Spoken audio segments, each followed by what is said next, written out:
Om Namo Bhagavate Vasudevaya.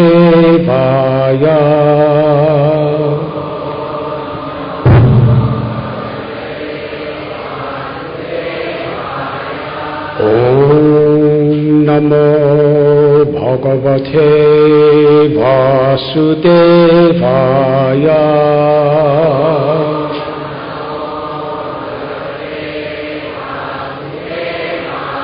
Om Namo Bhagavate Vasudevaya.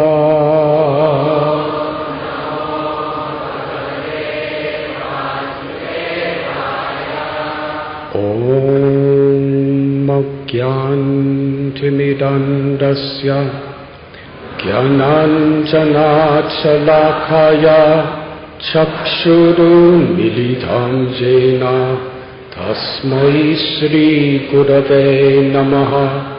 Shri Chaitanya Manobhishtam Sthapitam Yena Bhutale Swayam Rupa Kadamayam Dadati Svapadantikam Vandeham Shri Guru Shri Juthapadakamalam Shri Gurun Vaishnavanscha Shri Rupam Sagrajatam Sahagana Raghunathan Pitam Tham Sajivam Sadvaitam Savadhutam Harijana Sahitam Krishna Chaitanya Devam Shri Radha Krishna Padan Sahagana Lalita Shri Vishakhan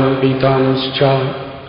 He Krishna Karuna Sindhu Dinabandhu Jagatpate Gopesha Gopika Kanta Radha Kanta Namostute Tapta Kanchana Gaurangi Radhe Vrindavaneshwari Vrishabhanu Sute Devi Pranamami Hari Priye. Vansha Kalpatarubhyascha Kripa Sindhubhya Evacha Patithanam Bhavanebhyo Vaishnavebhyo Namo Namaha. Shri Krishna Chaitanya Prabhu Nityananda Shri Advaita Gadadhar Shivasadi Gaura Bhaktabinda. Hare Krishna Krishna Krishna Hare Hare Hare Rama Hare Hare. Hare Krishna.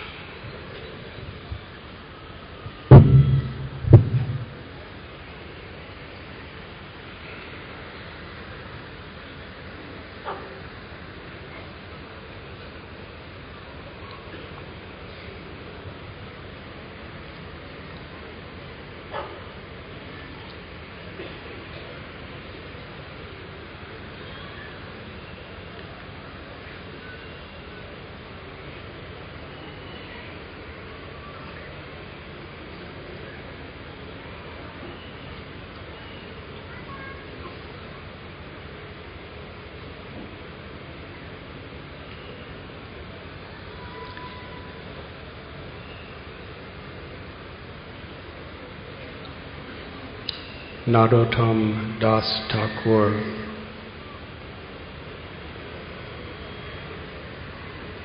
one of the most prominent embodiment of compassion, acharyas of our parampara, our disciplic succession, lived in Vrindavan for several years.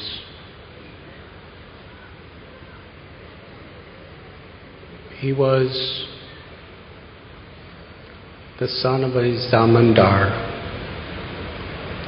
which at that time in India was likened to being a king.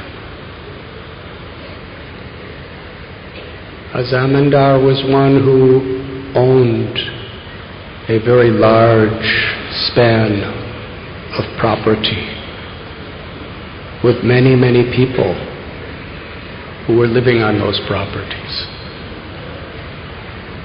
Villages.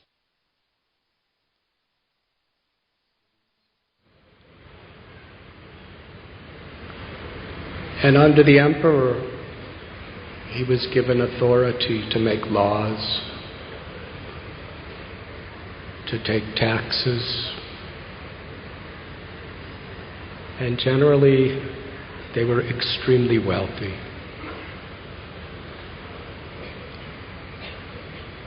The father of Narottam, Krishnananda, had only one son. So Narottam Das Thakur was the heir to everything. Thank you.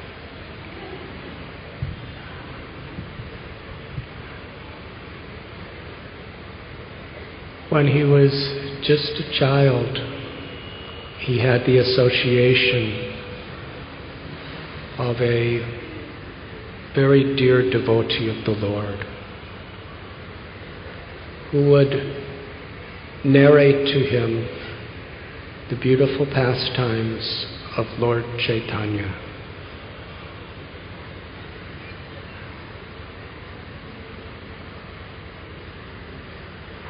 And just as Srimad Bhagavatam, it is the primary Vedic literature.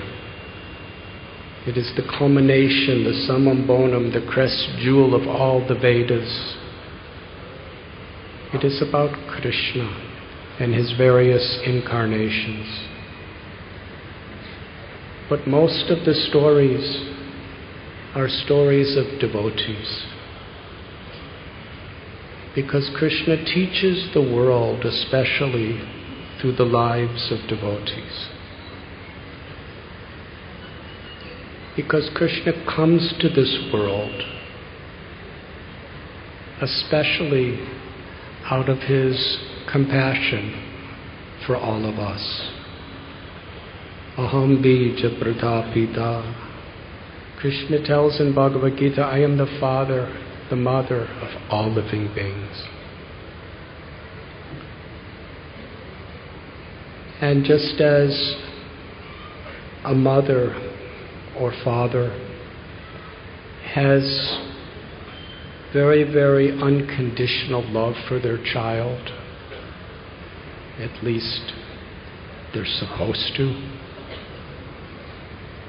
and such love for a good father and mother is very spontaneous.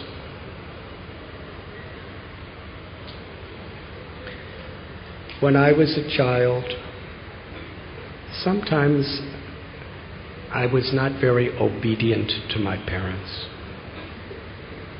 because as a teenager I was part of a counterculture or a movement that was very much questioning and revolting against the standards of the older generation. That's what it was in the 1960s in America. And because I was so distracted by ideologies and philosophies and desire for social change, I didn't do very well in my studies. Now, the children my age living next door, they did really good in their studies and they were very obedient. But still, my parents loved me more than them. Why? By all logical calculations, they should have loved them. Everything they wanted me to be, they were. And everything they didn't want me to be, I was. But still, because I was their child, they loved me. That's the nature of a nice parent. Srila Prabhupada explains this psychological state where even if a child is blind, the parents will call him Kamalochan, one who has lotus-like eyes, because that's the nature of a parent. Now, in its total, full, complete perfection, that is Krishna's love and concern for each and every one of us. Because Krishna is our parent, eternal. Krishna tells in Gita, never was there a time when I did not exist, nor you, nor all these kings, nor in the future shall any of us cease to be. Mamaivam so jiva loke, jiva buddha sanatana. We're eternally part of Krishna. We are eternally children of Krishna. We are eternally loved by Krishna. Satyam param dhimahi. We meditate on that absolute truth. And in great scriptures like Srimad Bhagavatam, we understand something deeper about the nature of the love of the absolute truth. Sri Chaitanya Mahaprabhu, when he was at Prayag giving a discourse to Srila Rupa Goswami, he told that the subject of the loving mellows of reciprocation between Krishna and the devotees is like a vast ocean. An ocean that has no bottom and no shores. In other words, a limitless ocean. He said, all we could do is try to explain one drop from that ocean. That is the greatness of God. But that single drop from that limitless ocean can actually inundate, completely flood the entire universal creation. Hey Krishna Karuna Sindhu. Krishna is an ocean of compassion. Dinabandhu Jagatpate. He is the friend even of the most fallen. Because however fallen we are, Krishna always loves the soul.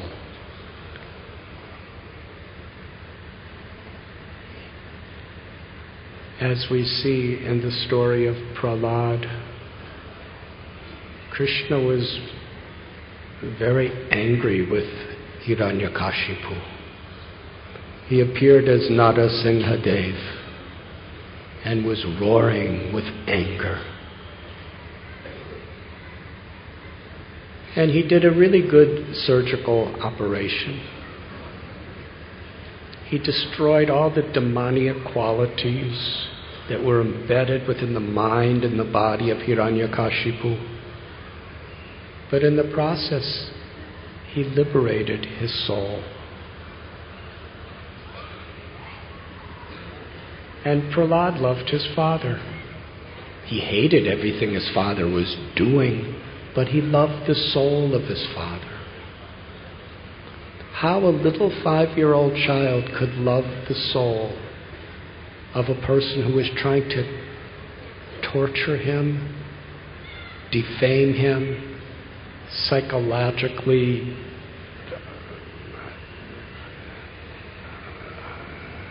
attack him at every moment, and ultimately was trying to murder him.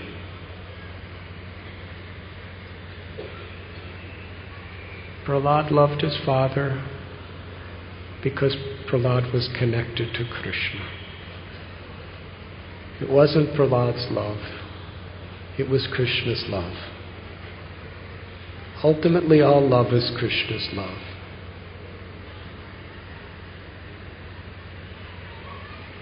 And the soul, part and parcel of Krishna, we are also naturally empowered with part and parcel of Krishna's love. And that love is for reciprocation, ultimately with Krishna. And here in Vrindavan we find an even deeper understanding that the ultimate supreme lover of Krishna is Sri Radha, the Hladini Shakti. And a part and parcel of that love is within the heart of every living being. Nitya Siddha Krishna Prema Sajja Kabunoi Sravanadi Sudikiti Kodiyai Udoi. Lord Chaitanya taught by associating with devotees of the Lord and chanting the holy names, this love that is inherent within us, Krishna Prem, is awakened. Namo Mahabharanyaya Krishna Prema Pradayate Krishnaya Krishna Chaitanya Namane Godatreshe Namah. It was at Prayag during this conversation that Rupa Goswami composed this verse, that there are many, many incarnations of the Lord. Srimad Bhagavatam tells, just like waves in the ocean, the Lord appears in so many forms with so many names within the various universes of Brahma's creations. And Krishnastu Bhagavan Swayam. And all of these various expansions, plenary expansions, incarnations of all different varieties throughout history of creation, their origin is Krishna. This is the verdict of the scripture.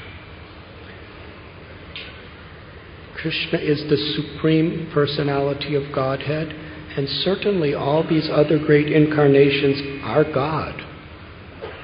But Krishna manifests the fullest, deepest, most complete, loving nature of God.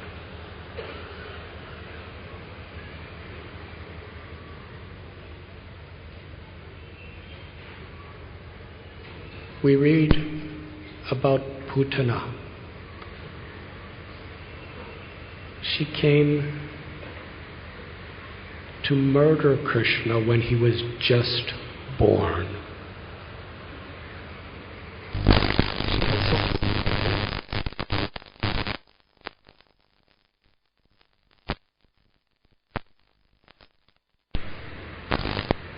And deceived even Krishna's own mother and father and relatives.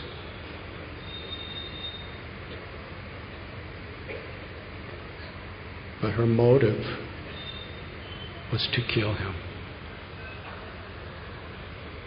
But ultimately Krishna killed her. Her body. But to her eternal soul, Krishna gave Putana a relationship as his own mother for the rest of eternity in this spiritual world. This is Krishna. He didn't just give liberation. Liberation into Brahman is what ordinary asuras get from Krishna or other incarnations. But Krishna gave her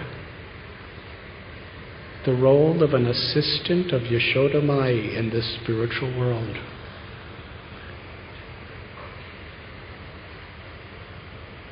What great yogis, what great Vaishnava devotees may spend lifetimes to achieve. And she did no sadhana. All she did is try to kill Krishna.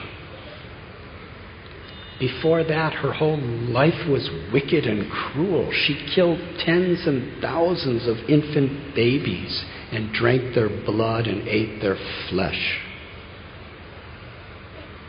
But because she approached Krishna like a mother, Krishna took away all her sins in a few seconds and then gave her the service of mother.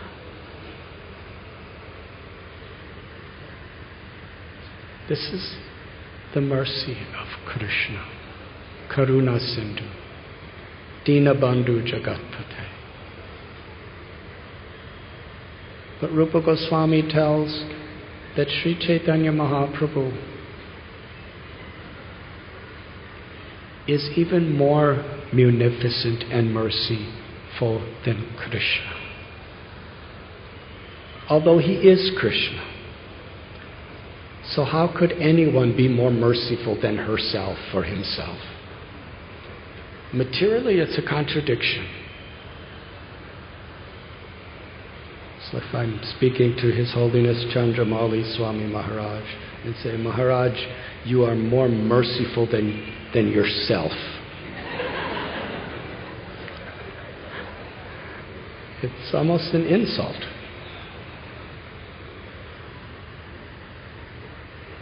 But for Krishna, who has Achintya Shakti, inconceivable potencies,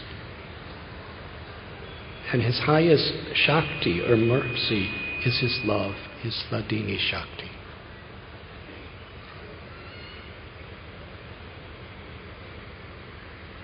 Krishna is conquered by the love of Sri Radha.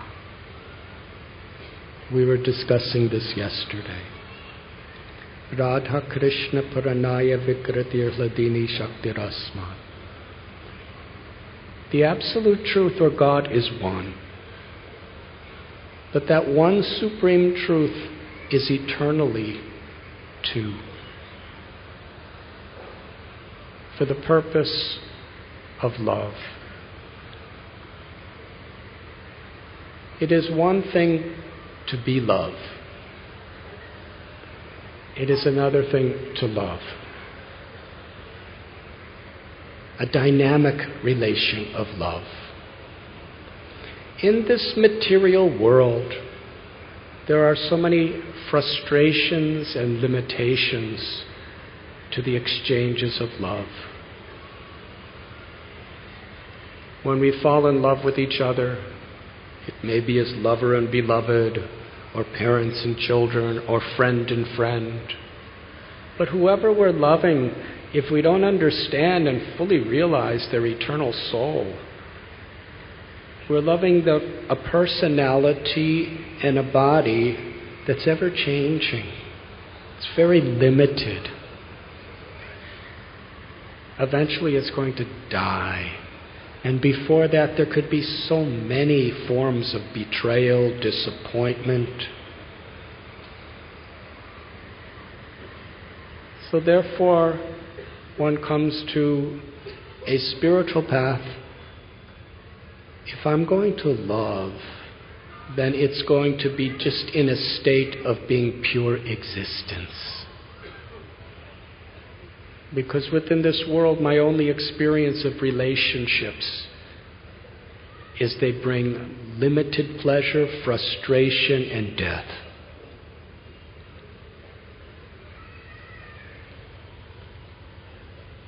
But the great Vedic scriptures, and especially Srimad Bhagavatam, Ramayana, describe spiritual loving relationships. Personal loving relationships, which is beyond the mukti of impersonal liberation. It's intimate and personal in its perfection. And what is the origin of that? It's Krishna manifesting his own counterpart as Sri Radha, as the supreme lover and beloved, who are eternally existing in this spiritual world and whose pastimes are limitlessly deep, ever increasing, perfect in total satisfaction, without selfishness, because it's based on pure love forever. And all love is part and parcel of that love. And when God comes to this world out of love for his children, comes to invite us back into that realm that is our true home. So how is Lord Chaitanya more merciful than Krishna? We discussed yesterday how Lord Chaitanya is seeing the nature of Sri Radha's love is so deep and so pure. Her love for Krishna is all-pervading. There is no particle of space it could expand beyond, because it's already everywhere. And yet, at every moment, it is expanding unlimitedly forever. This is love in the realm of eternity.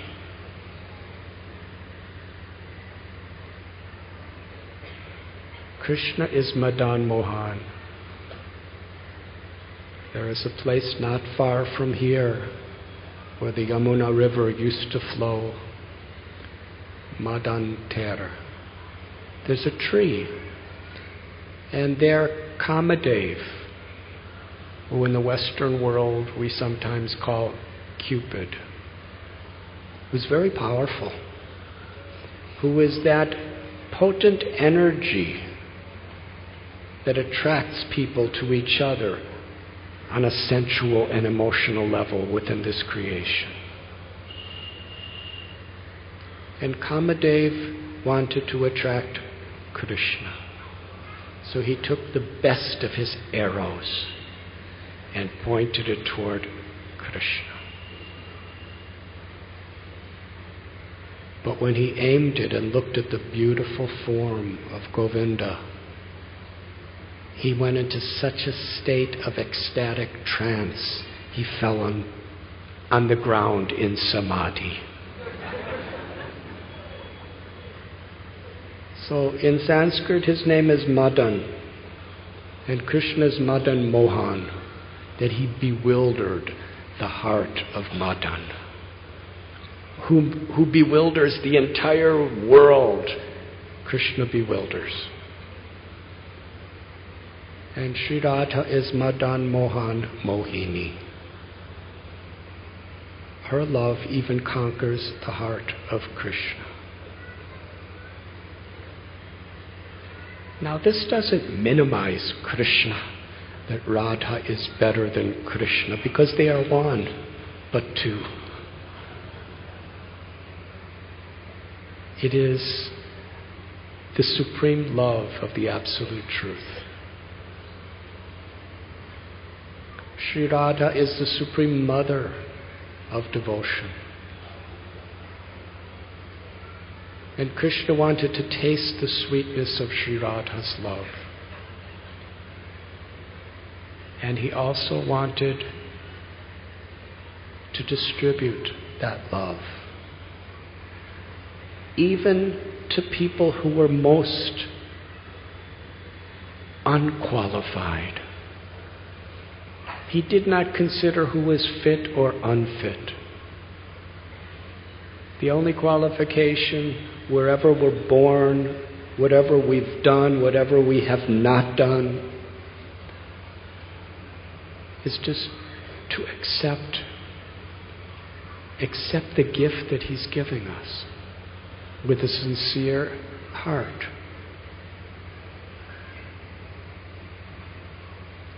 Dinahina yata chilo hadinama udharilo Thara sakshi jagai madhai. We read so many avatars, how in order to protect the innocent people and the principles of true dharma, killed various demons, Ram, Kumbhakarna and Ravana, Varaha, Hiranyakashipu, Hiranyaksha, Narasimhadev, Hiranyakashipu, and Krishna, so many. But Lord Chaitanya, who comes in the mood of Sri Radha's love, Lord Chaitanya didn't kill anyone. And yet the people who were coming were as demoniac as ever. But he was killing their demoniac propensities and awakening in their hearts their true inherent nature. Krishna Prem, love for God. That is the nature of Radha's love. So Sri Chaitanya is more merciful than Krishna because he's Krishna with the compassion and the love of Sri Radha. And what was his weapon? His weapon was the compassion that he empowers within the hearts of his devotees.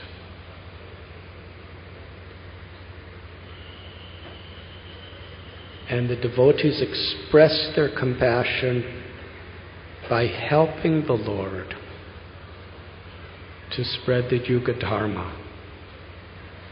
The simplest, most powerful of all spiritual processes. The scripture tells us in Satya Yuga the recommended process was meditation. But what type of meditation? What type of austerity? What type of lifestyle to actually perfect that meditation?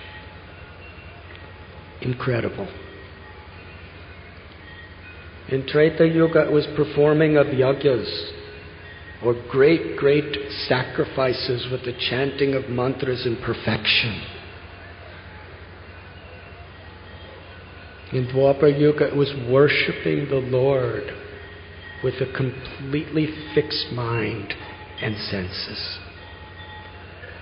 But in Kali Yuga, the process is very simple and can be done even by a child. And all the perfections that can be achieved through all the other processes of dharma and religion can be perfected simply by sincerely chanting God's holy names.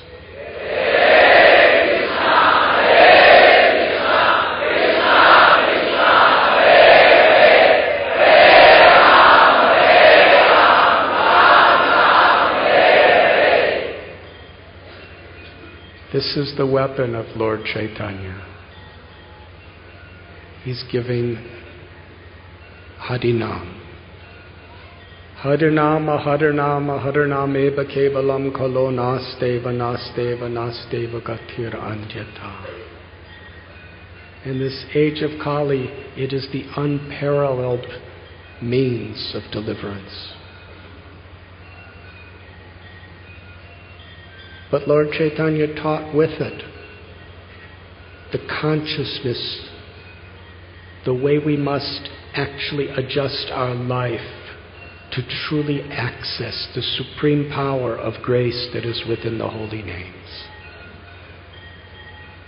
Trinadapi sunichena tador ibasehishnana amanina manadena kirtaniya sadahari. Krishna came in the form of Lord Chaitanya and took the role of his own devotee to teach us how to live and interact with others and ultimately with God, feeling oneself more humble than a blade of grass, more tolerant and forgiving than a tree, finding great joy in offering honor to others and not expecting or demanding such honor for ourselves.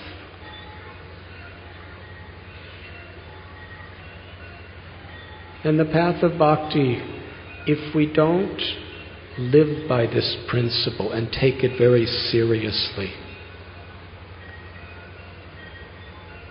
then no higher conceptions can really be digestible to our hearts. Scholarship, we could memorize and learn and debate so many things, which is very useful if it is done properly. But love is an experience of the soul within the heart. And to chant the holy names in this spirit of Trinadapi Sunichena is actually foundational to actual realization on the path of bhakti.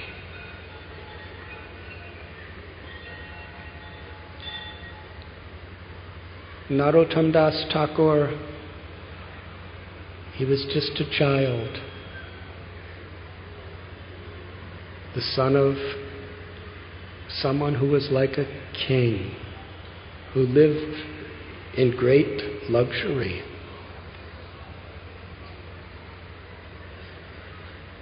But he was so deeply attracted to just be with this simple devotee who loved to talk about Lord Chaitanya and his associates and their love for Krishna.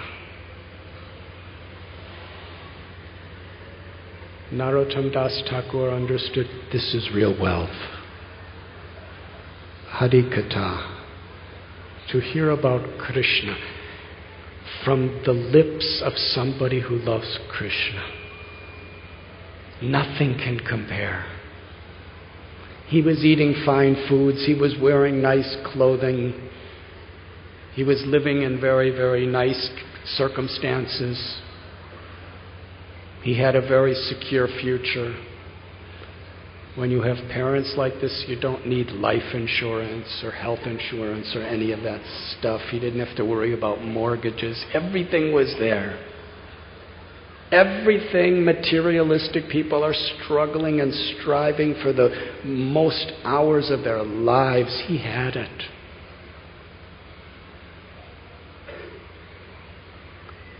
But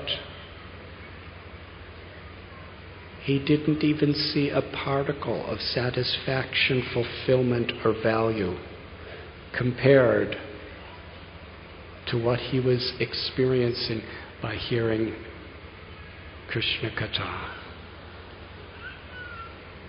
Hearing this beautiful narration of the loving exchanges between the Lord and the devotees.